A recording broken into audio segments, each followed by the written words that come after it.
Hey, Leo here for Actualized.org. And in this episode, I'm going to be talking about my incredible, amazing 2C-B trip report, Experiencing Physical Death.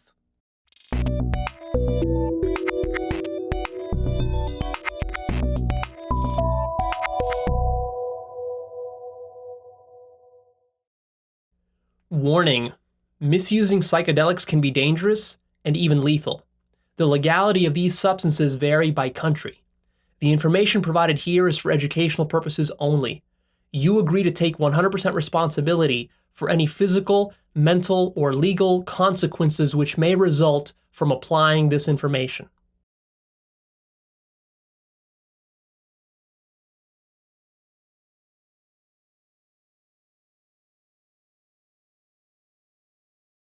I want to narrate to you how I experienced physical death on 2C-B.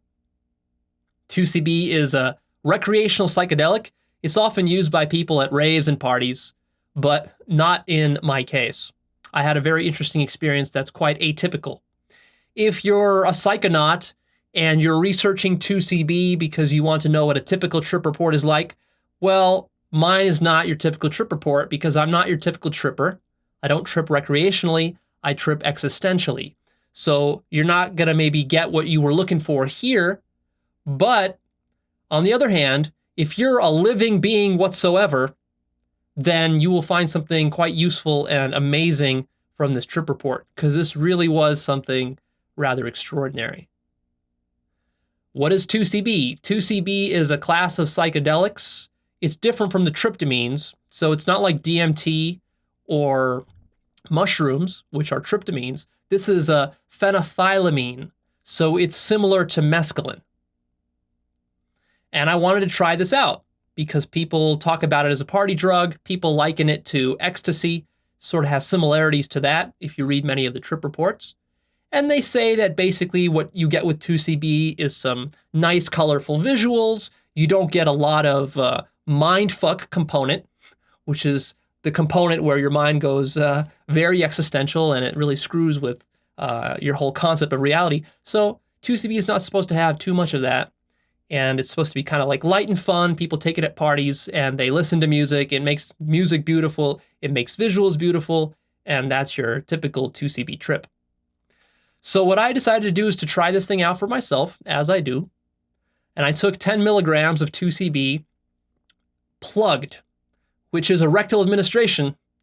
And you heard that right. So I took it rectally. So what that means is you take a small needleless oral syringe, a little syringe that like you use for your dogs or for your cats. And then you mix the powder.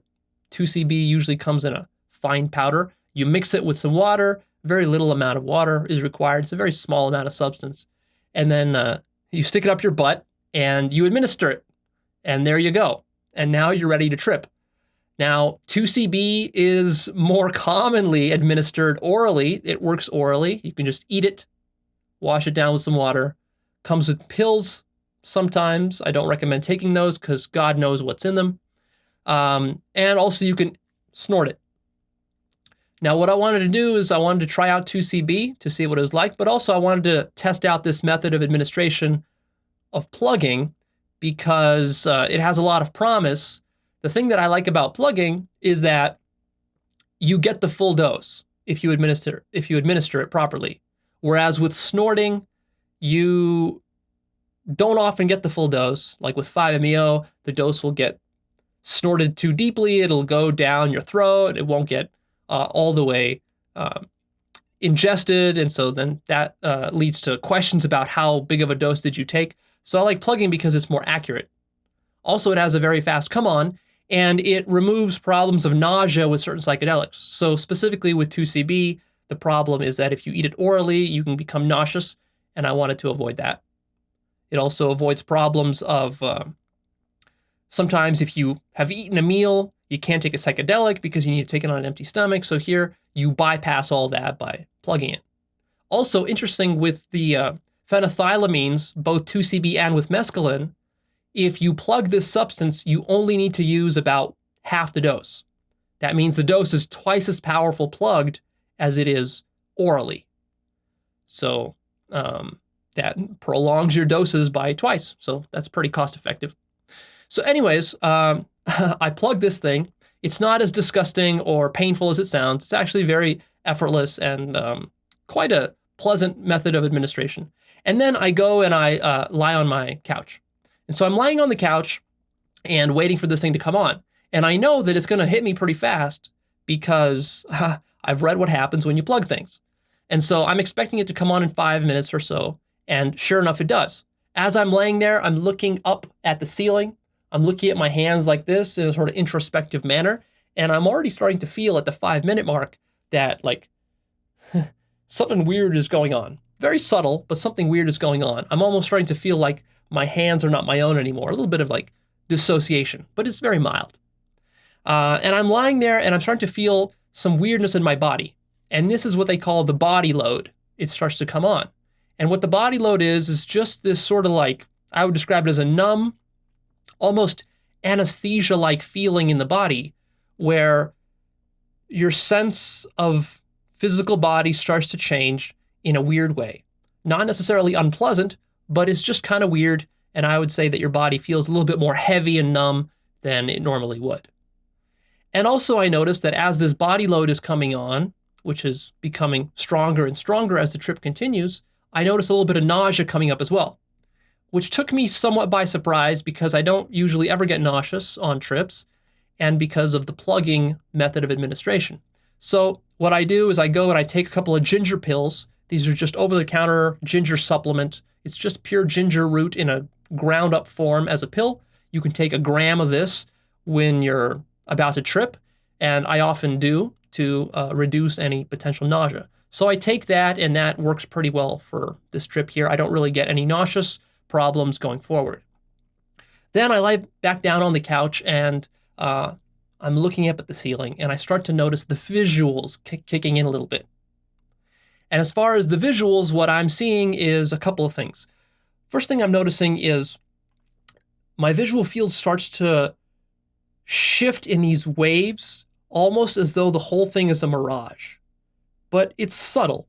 It's not like my whole visual field is getting torn apart. It's just like these waves. But the waves are enough that you start to question, like, what is this thing that we call a visual field at all? Where is it actually occurring?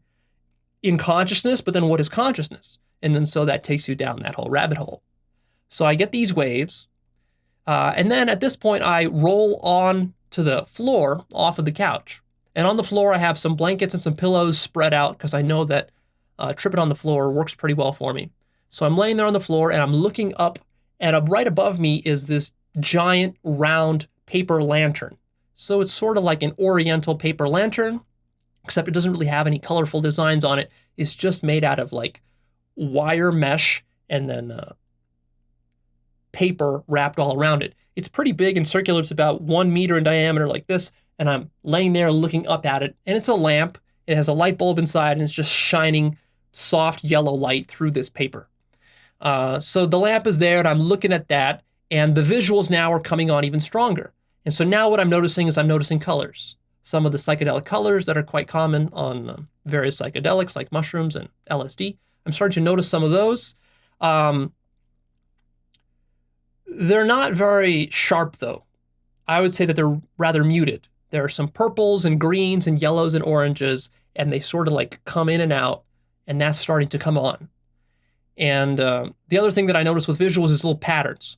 So when I'm looking at the paper on my lantern, I'm seeing little curly, swirly, organic shapes, exactly like the kind that you might see on mushrooms. And they're very intricate and kind of ornate.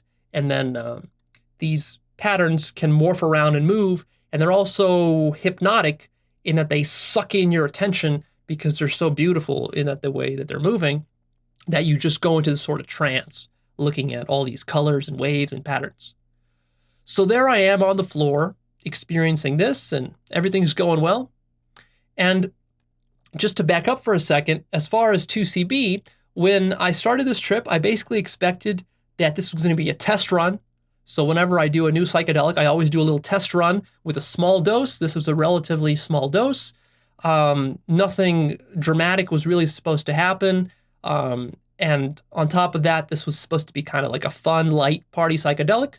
So I'm just kind of like enjoying the day, and my mind is not worried about anything. I'm not really expecting anything to happen, and I'm just going on this trip.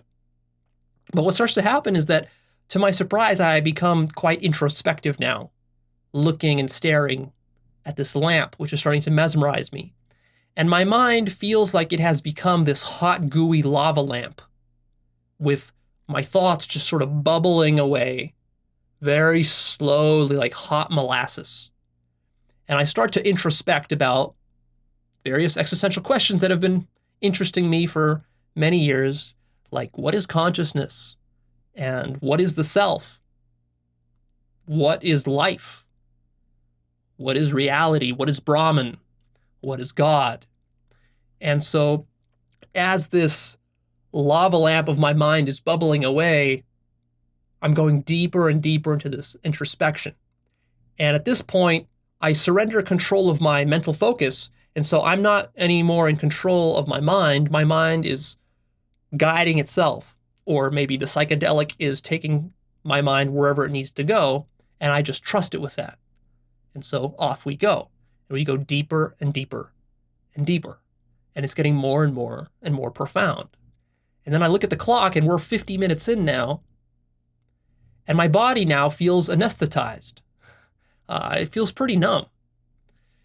Not in any kind of shocking or painful or uncomfortable manner. I'm relatively comfortable, but I am taken a bit by surprise at how much body load 2C-B has compared to, say, mushrooms or 5-MeO even, or AL-LAD.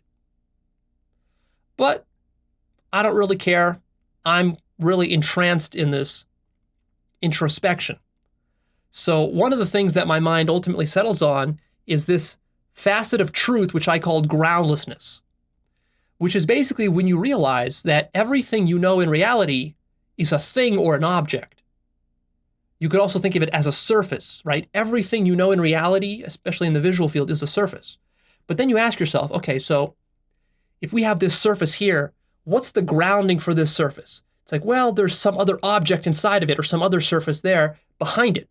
Okay, so then, but then what's grounding that surface? Well, it's another surface. And what's grounding that surface? Well, yet another surface. So we have surfaces grounding surfaces. But then you carry this chain of thinking through to its conclusion, and you realize that it's a never-ending infinite spiral that never ends in anything, out to infinity. See, this is what I call groundlessness. This is like the structure of existence, or the structure of God itself. When I say God, I use that word interchangeably with existence and reality, not a man in the sky. So I'm apprehending this groundlessness. And it's almost as though an extra dimension opens up in my awareness. And in this dimension is all this deep existential stuff, all this wisdom, all these answers and insights. They just come effortlessly when I'm on this 2C-B. And this groundlessness, I've experienced it before. It's always profound, though, and it always blows my mind, no matter how many times I experience it. And I'm just going deeper and deeper. I'm getting sucked and mesmerized by it because it's so beautiful and profound. And the beauty of it, now my mind focuses on the beauty of the groundlessness, and I'm just getting overwhelmed and lost and entranced in this beauty. And I'm just getting mesmerized by it more and more and more, and it just consumes me. And at this point, the beauty is becoming so beautiful that it's beyond emotions and beyond tears. The beauty is so deep that it's actually sobering. You can't even cry, it's so beautiful. And I'm just going deeper and deeper, and this is just consuming me. And at this point, I'm thinking to myself, with my last remaining kind of meta-awareness, or my sober mind, I'm just thinking, damn, what is going on? This is supposed to be a light party psychedelic. What the hell is this? This is way too deep. I didn't think it was going to go this deep. But I love it, right? I love it, because this is kind of like what I'm about. So I love this, and I just go deeper into it. I surrender into it. I don't put up any fight at all. And then pretty soon I'm at the point where my eyes are starting to close, and I'm starting to kind of like get drawn into my body, and my whole body is basically numb. And now something very kind of horrifying occurs with me. And I remember that exact moment where I realize that I just went past the point of no return, and the boundary between real and unreal has broken down, and the boundary between the physical and the non-physical has broken down. And that if I keep going down this path, this means I will physically die.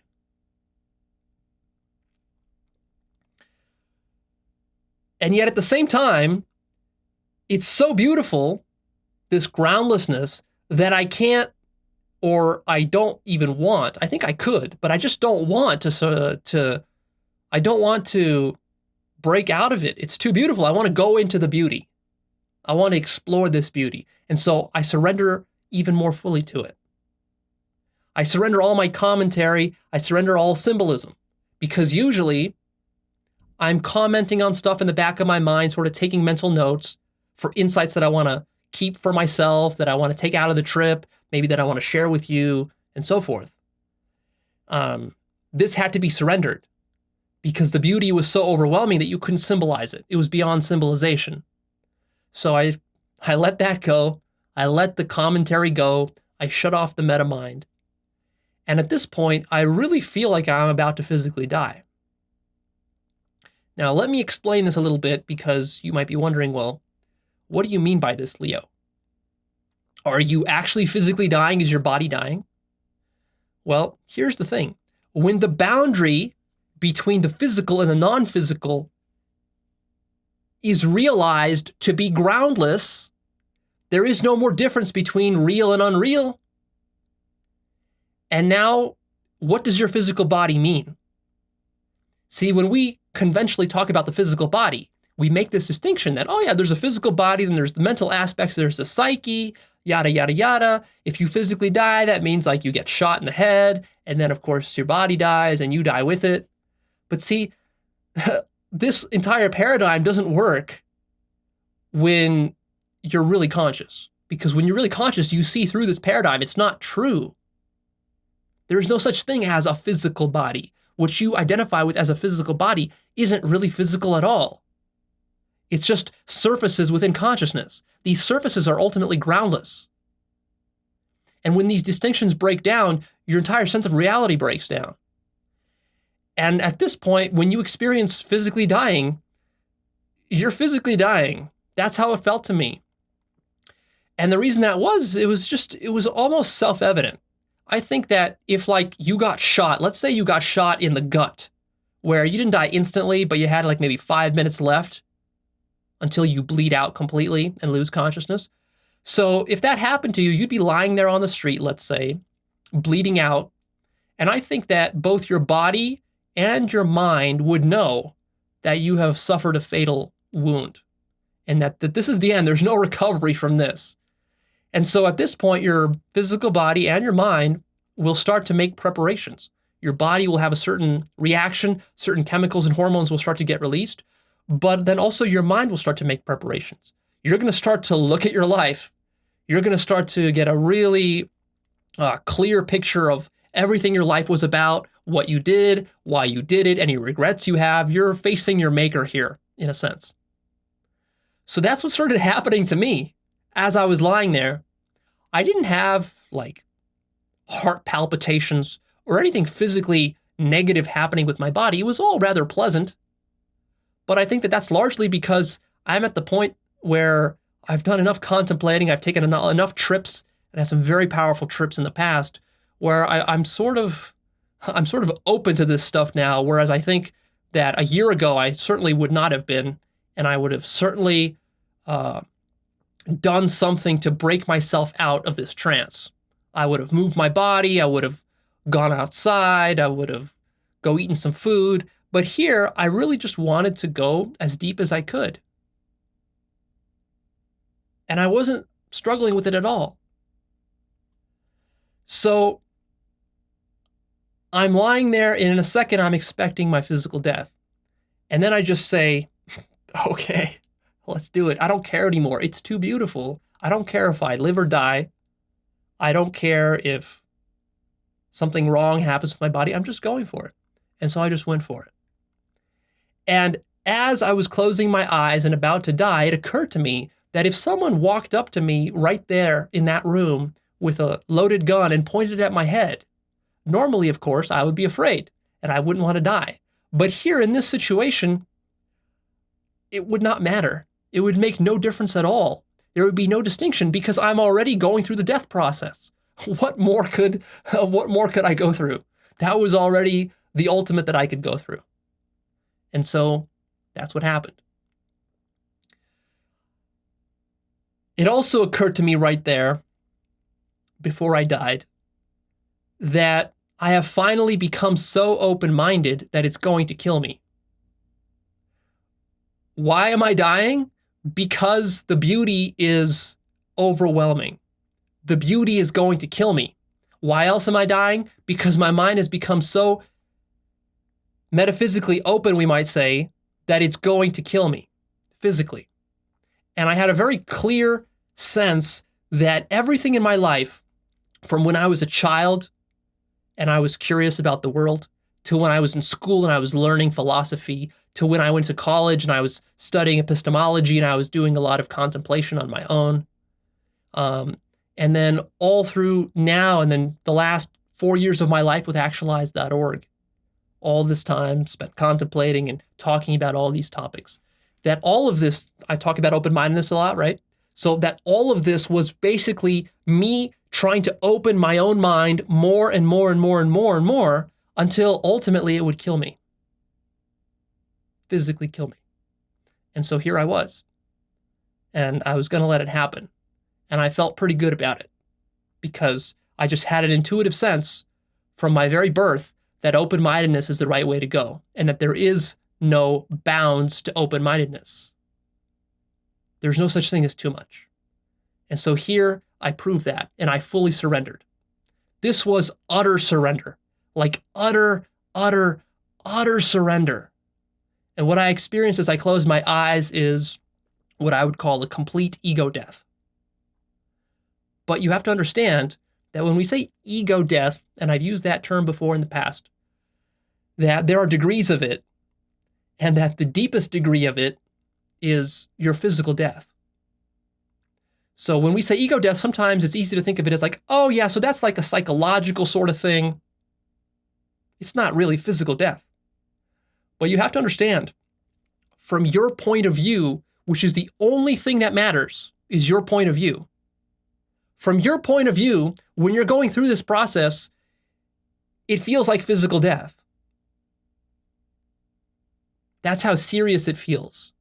It doesn't feel like, oh yeah, I'm all right physically, but like, it's just my mind is doing some weird stuff on some hallucinogens. No. We're way past that. See, all these distinctions between my mind and hallucinogens and physical reality and mental, all these distinctions have gone out the window. They don't exist. The very fabric of reality, the entire paradigm of reality as you conceive it is gone. Okay? And that's when I closed my eyes and I experienced this thing. And what I remember, I'm thinking back to it right now, very vividly, is how I died, how I disintegrated. I literally disintegrated, and it was as though all the little molecules and particles of my body went supernova and just exploded out into infinity. It was like I was an ice cube thrown into the ocean, and it just melted and spread throughout the entire ocean. I remember my sense of self going from my head into my heart, and then when it was in my heart, I felt like that was the truest sense of self, and then that just exploded, and literally I felt like my entire physical existence and my life had come to an end and just completely exploded and everything flipped inside out, and my heart just melted, and then I died out into reality and became one with the very fabric of reality.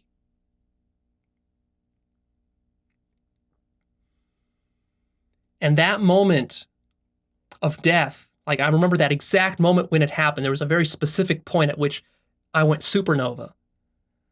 And it was like, I have this metaphor in my mind of, imagine a rubber basketball, and then if you take a hook and you hook into that rubber basketball into its side, and then you just yank it so fast and so hard that the entire thing flips inside out, almost by magic. You just yank and flip that whole thing inside out so that the inside now becomes the outside and the outside now becomes the inside.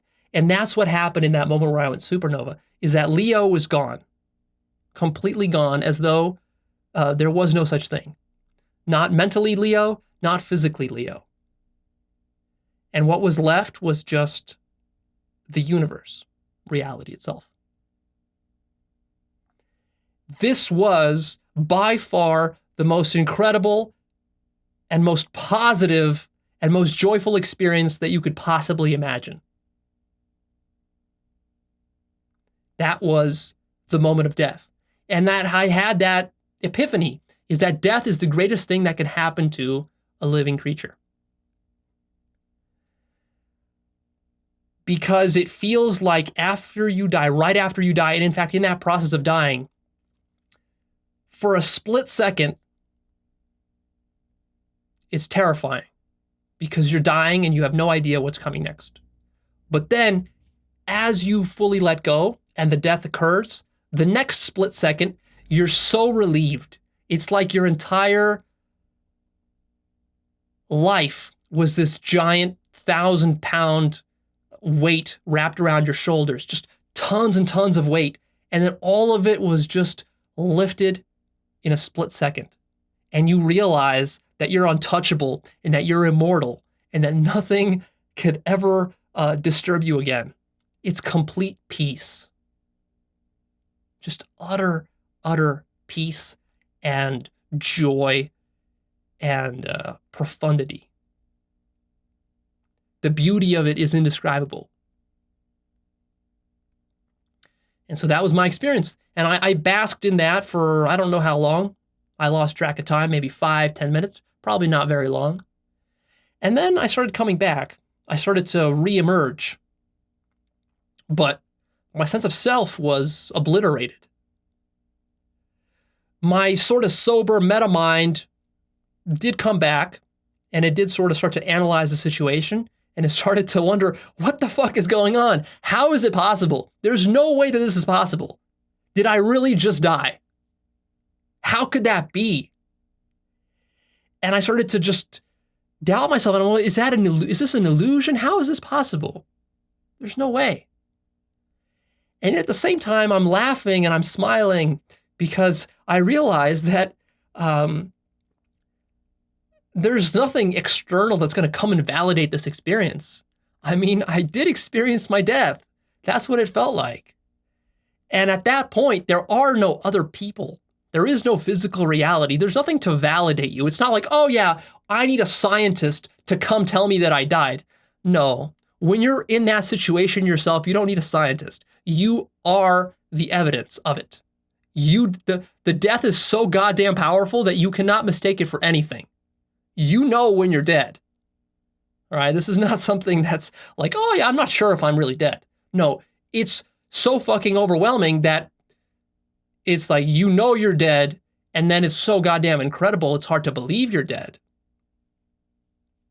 And then it's hard to believe it from that perspective because it's just, it's almost too obvious.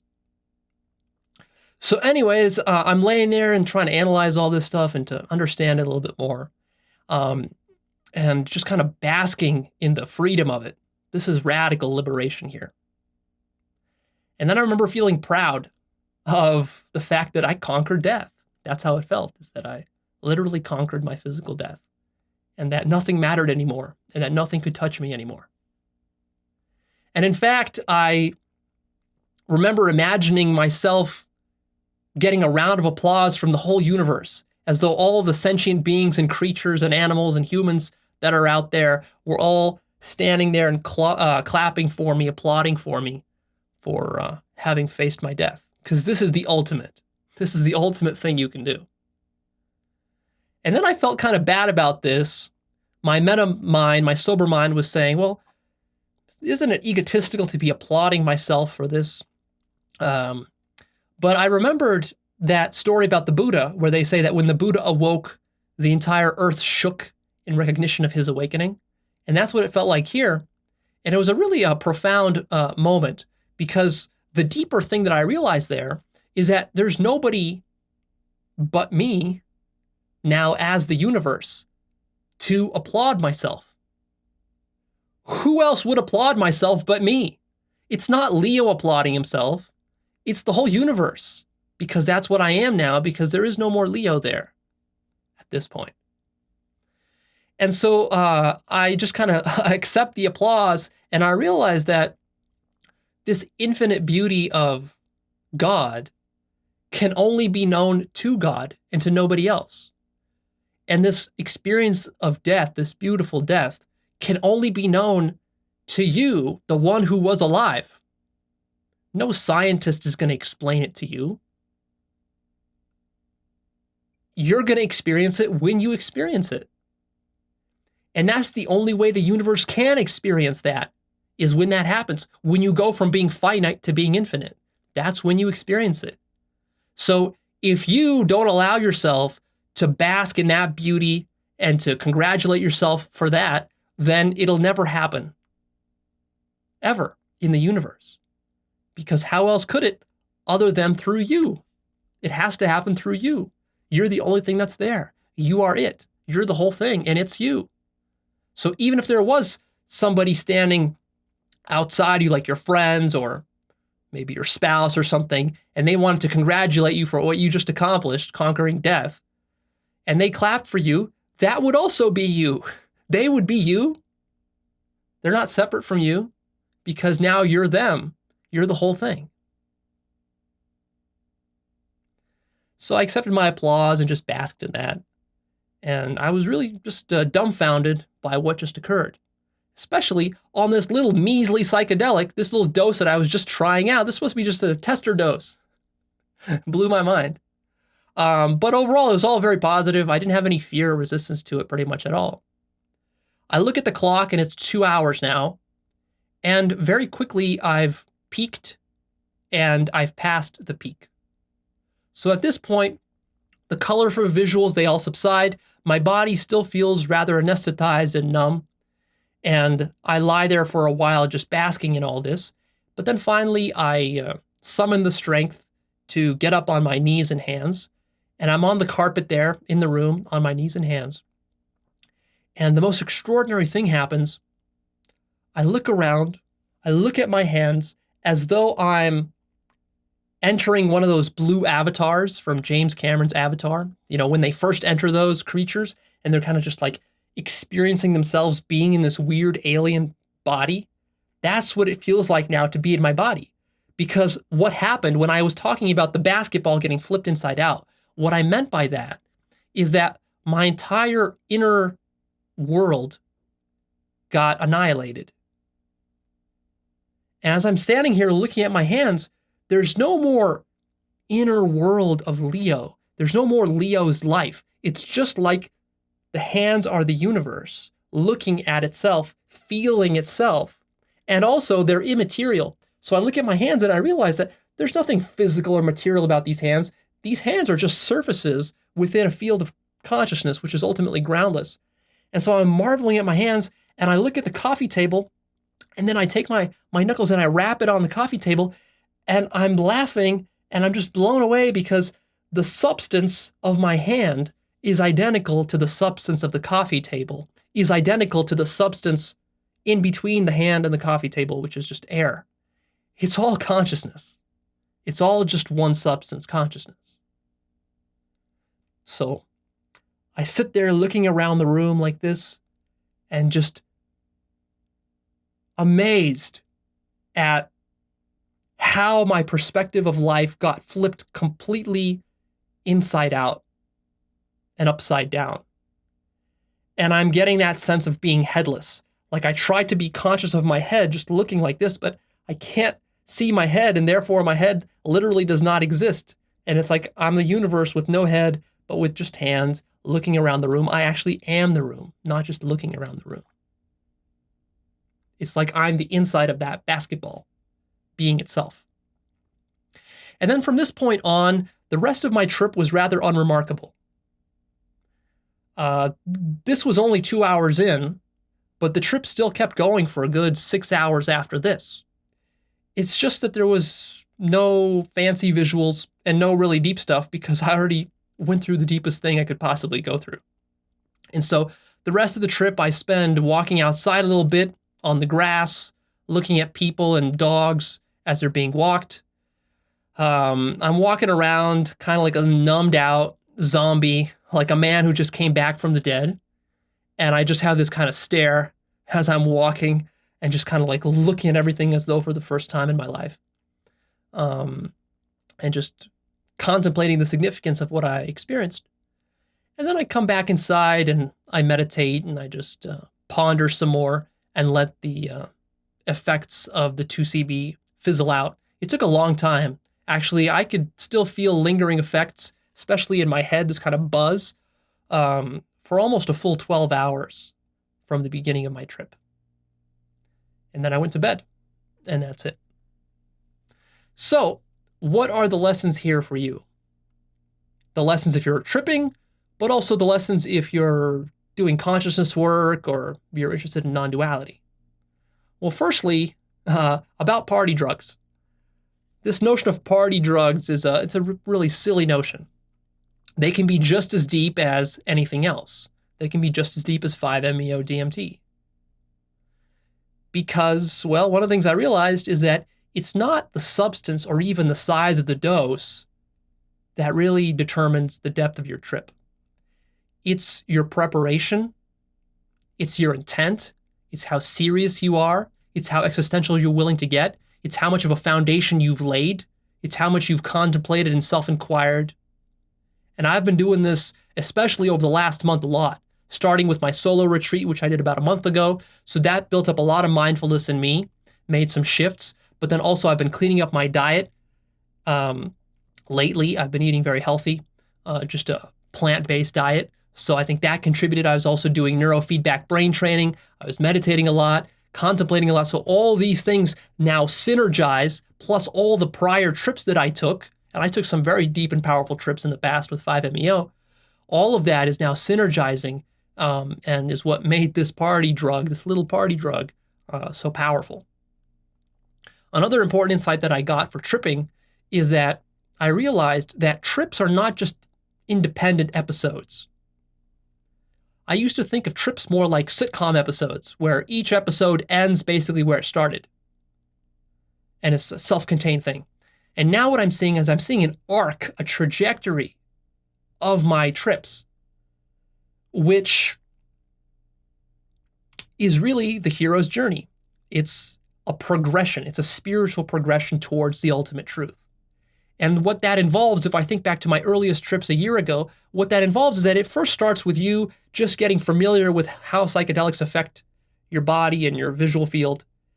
But then it goes deeper. You start to get into your inner demons. You start to get into your deepest fears. You start to get into very deep insights. For the first time, you see some of these insights. They shock you. You can't even make sense of them. So you need to experience them again and again to see them more up close for what they really are, to fully understand them. So I noticed that there's this arc. I specifically see that arc because there were a couple of key trips that were quite significant, which have led me to this particular trip that I had now, where I was able to experience this physical death, this ultimate surrender. This surrender was much, much deeper than any surrenders that I've done in the past, even on 5-MeO. And I think that that's because I had to build up to it. I had to practice and surrender ever deeper on all these different trips. And I had to face fears. So one of the most important fears I had to face was the fear of insanity, which I faced on mushrooms, and that was my toughest trip. Because if I didn't face that fear of insanity, there was no way that I could do this physical death surrender here in this trip. And also, of course, I had to come in contact with absolute infinity, which I did on my breakthrough 5-MeO trip. That was very important, because if I hadn't had that as a foundation for this trip, then I wouldn't be able to go as deeply into the beauty of it and let it overwhelm me, because I would be seeing it only for the first time. The first time you see it is so shocking that you're not really able to go deeply into it. So let that be a lesson to you. If you're using psychedelics for spiritual work, expect that there's going to be an arc.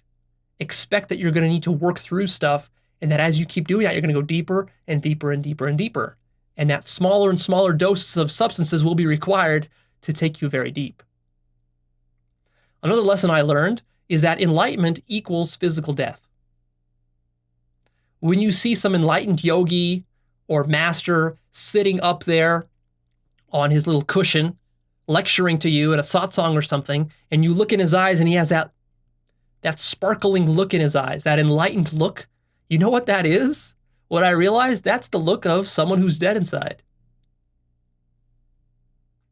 Enlightenment is a lot more radical than you think when you first get on this path.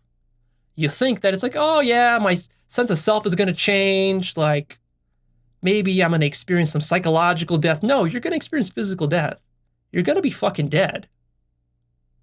Did you really expect that you would become immortal without dying? Immortality is what dawns when you physically die. Now, of course, to the outside observer, you're going to have a body. Just like that enlightened master has a body. To you, it looks like he's just pretty normal, right? But inside, he's fucking dead. There's no him inside. He has become the whole universe. That's what's so magical and mind-blowing about enlightenment. It is your physical death, because the boundary between the physical and non-physical will disappear for you. It will have no meaning for you whatsoever. Another insight that I had, which was very important for me personally, is that physical death is the best thing that could ever possibly happen to you. I used to not look forward to my death, even though I would contemplate it. In fact, I would think of my death as like, man, my death is coming soon. I better get a bunch of shit done before I die, because that's going to be the end. And while that's still true, I still want to get a bunch of shit done before I die, because it will be the end of doing shit. But my attitude towards death has changed completely. It's just such a positive thing in my mind now that I'm almost looking forward to it. It's gonna be a fireworks show. It's incredible. Another lesson that I learned is that there are degrees of surrender. Many degrees of surrender. And what I thought was me fully surrendering in the past was not the case. There are a lot of hidden, latent fears that you have that keep you from fully surrendering. And you gotta face those, you gotta purify those in order to surrender more and more deeply. And as you do, you'll experience deeper and deeper degrees of ego death. And that's the final lesson that I learned, is that there are many degrees of ego death. I've used the term ego death in the past to describe various experiences that I've had, and I think that those were accurate and generally true, but still, those mostly felt like psychological ego deaths, whereas this one felt more physical, more total. And that was a level of depth that conceptually I knew that was probably what enlightenment was, but also, it's just so different when you actually go through it yourself and you experience actual death. Like,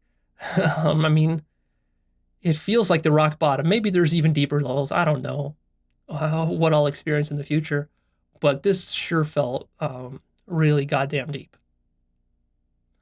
And that's it. Those are my lessons. Am I enlightened? No.